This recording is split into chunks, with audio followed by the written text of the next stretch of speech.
Hello students, आज हम लोग आईपीसी की 6th प्रॉब्लम डिस्कस करेंगे। इसके पहले हम 5 प्रॉब्लम्स डिस्कस कर चुके हैं, जिसमें पहली से चौथी प्रॉब्लम यूपी एपीओ मेंस 2018 में पूछी गई थी और जो 5वीं प्रॉब्लम हमने डिस्कस की थी वो यूपी एपीओ मेंस 2015 में पूछी गई थी।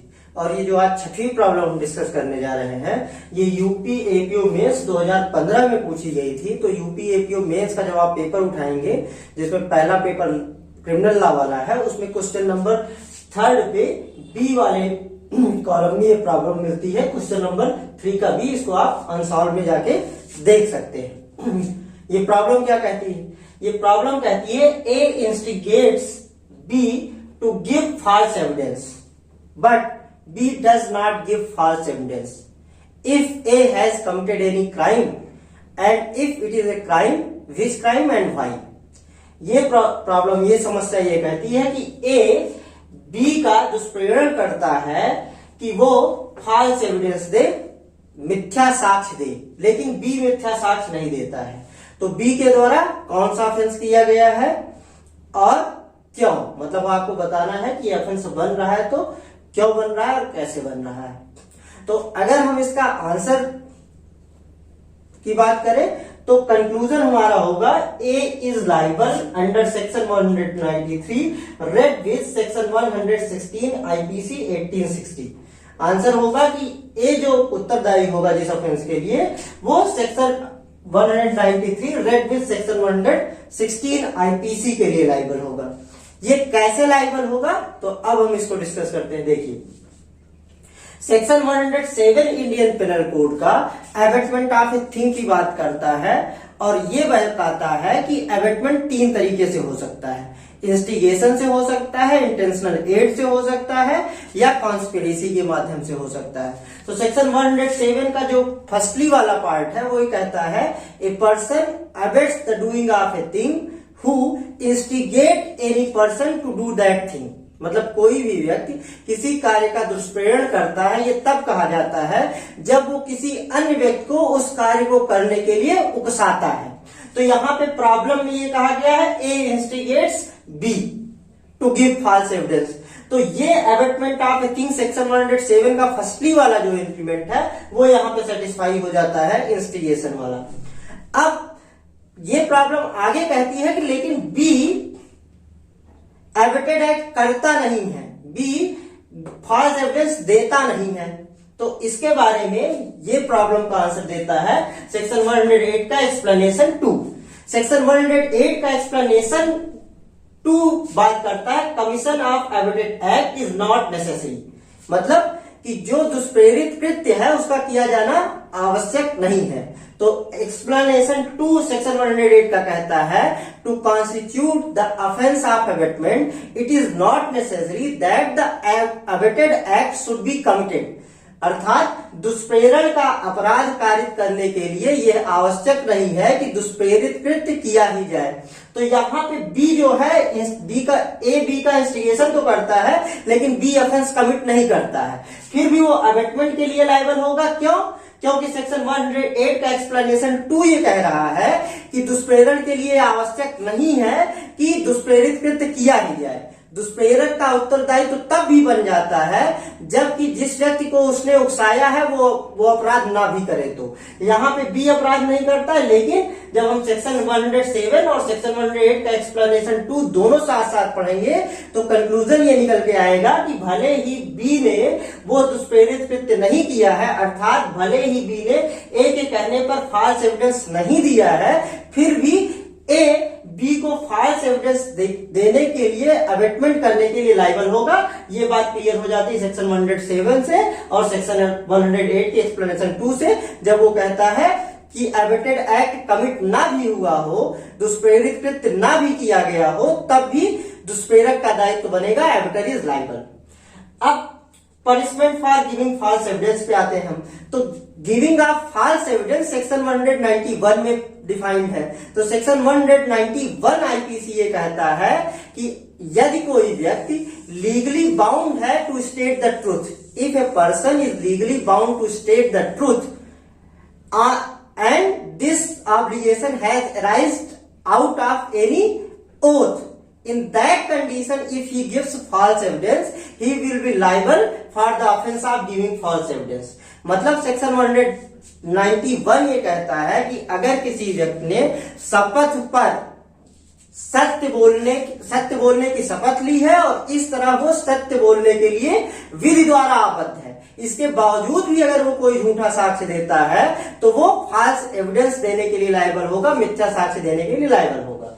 और 191 में जो giving of false evidence offence है उसका पनिशमेंट सेक्शन 193 में दिया गया है। तो कभी भी जब हम पनिशमेंट की बात, जब ऑफेंस की बात करते हैं तो वो सेक्शन रिफर करते हैं जिसमें उसका पनिशमेंट दिया गया है। जैसे चोरी डिफाइन तो सेक्शन 378 में है, लेकिन हम बात करते हैं 379 की, क्योंकि जब भी चार्ज फ्रेम किया जाता है तो सीआरपीसी हम लोग अभी आगे डिस्कस करेंगे फ्रेमिंग ऑफ चार्ज पे, तो वहां देखेंगे जब कभी चार्ज फ्रेम किया जाता है या जो भी एफआईआर दर्ज की जाती है वो उन धाराओं में दर्ज की जाती है जिस धारा में उस अपराध का पनिशमेंट बताया गया है, ना कि जिस धारा में वो डिफाइंड है।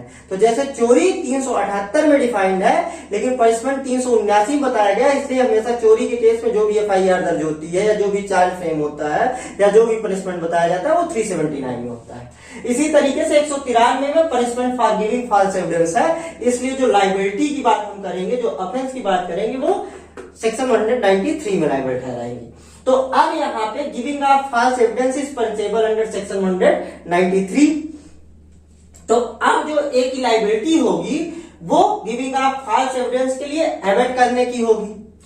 अब हमने यहाँ पे ये देख लिया कि ये फॉल्स एविडेंस देने के इंस्टिगेशन के लिए लायबल होगा, लेकिन अब अगला वो आता है कि अगर एबेटेड एक्ट कमिट नहीं हुआ है, तो अगर एबेटेड एक्ट कमिट हो जाता है, मतलब जिस कार्य के लिए दुष्प्रेरित किया गया है वो कार्य हो जाता है, तब पनिशमेंट सेक्शन 109 धारा 109 आईपीसी में दिया जाता है। लेकिन अगर एबेटेड एक्ट कमिट नहीं हुआ, मतलब दुष्प्रेरण किया गया और कोई भी कार्य उस दुष्प्रेरण के परिणाम स्वरूप नहीं होता है और जिस कार्य का दुष्प्रेरण किया गया है वो किसी सर्टेन टर्म ऑफ ईयर्स के पनिशमेंट से पनिशेबल है, तो उस केस में पनिशमेंट क्या होगा, ये धारा 116 बताती सेक्शन 116।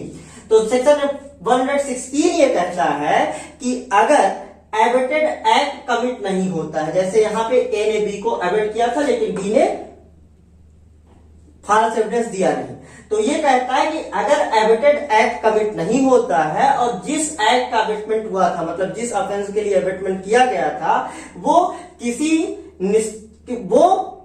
टर्म ऑफ ईयर्स, मतलब किसी निश्चित अवधि के कारावास से दंडनीय, मतलब लाइफ सेंटेंस या डेथ सेंटेंस से पंचेबल नहीं है, बल्कि वो पंचेबल किससे है, 2 साल, 4 साल, 6 साल, 10 साल, मतलब जहां सर्टेन ईयर्स का पनिशमेंट होता है, तो वो उसी भाग के कारावास से दंडित होगा जिस भाग का कारावास उस अपराध के लिए दिया गया है। मतलब जब हम पनिशमेंट की बात करते हैं तो पनिशमेंट क्या होता है, सिंपल होता है, रिग्रेस होता है या आइदर डिस्क्रिप्शन का हो सकता है। पनिशमेंट के डिस्क्रिप्शन ऐसे लिखे जाते हैं, या तो सिंपल हो गया है तो रिग्रेस लिखा रहता है, या तो आइदर डिस्क्रिप्शन का हो सकता है। तो यहाँ सेक्शन 193 आईपीसी में जो पनिशमेंट है वो आइदर डिस्क्रिप्शन का है, चाहे वो सिंपल भी हो सकता है, रिग्रेस भी हो सकता है। तो यहाँ पे डिस्क्रिप्शन क्या होगा, एक एक्ट का वो आइदर डिस्क्रिप्शन का हो सकता है, सिंपल हो सकता है या रिग्रेस हो सकता है।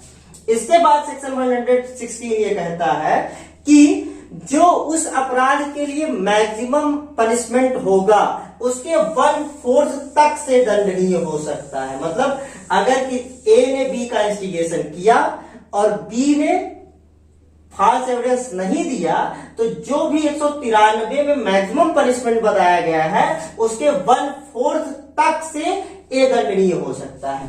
मतलब सेक्शन 193 ये कहता है कि अगर फॉल्स एविडेंस किसी जुडिशियल प्रोसीडिंग में दिया गया है तो जो पनिशमेंट होगा वो सिंपल या रिग्रेस हो सकता है, आइदर डिस्क्रिप्शन का हो सकता है, 7 ईयर्स तक का हो सकता है, और अदर केस में है तो 3 ईयर्स तक का हो सकता है। तो अब यहाँ पे इस प्रॉब्लम में ये नहीं डिस्कस किया गया किसी जुडिशियल प्रोसीडिंग में है या अदर केस में है।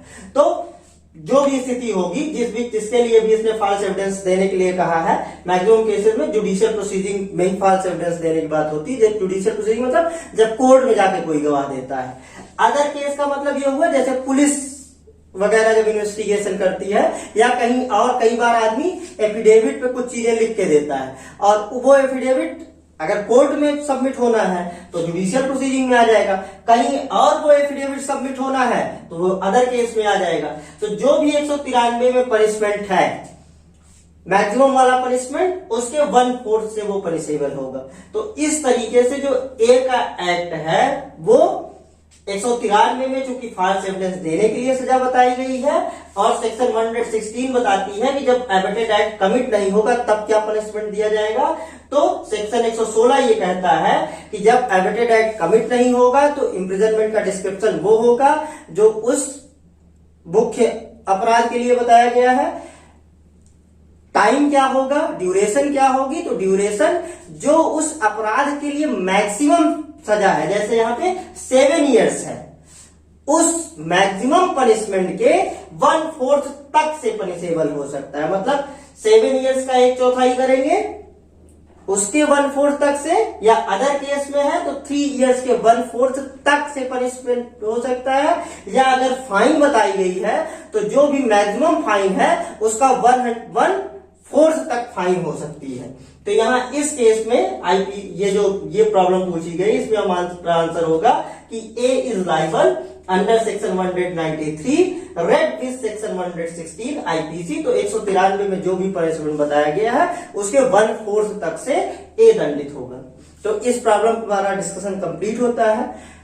ये लेक्चर आपको पसंद आया तो इसको लाइक कीजिए, अन्य लोगों के साथ शेयर भी कीजिए जो आपके साथ तैयारी कर रहे हैं एकेडमिक एग्जाम्स की या कॉम्पिटिटिव एग्जाम्स की। और अगर आप हमारे चैनल पर नए हैं तो इसको सब्सक्राइब कीजिए ताकि आपको हमारे नए वीडियोस के नोटिफिकेशन मिल सके।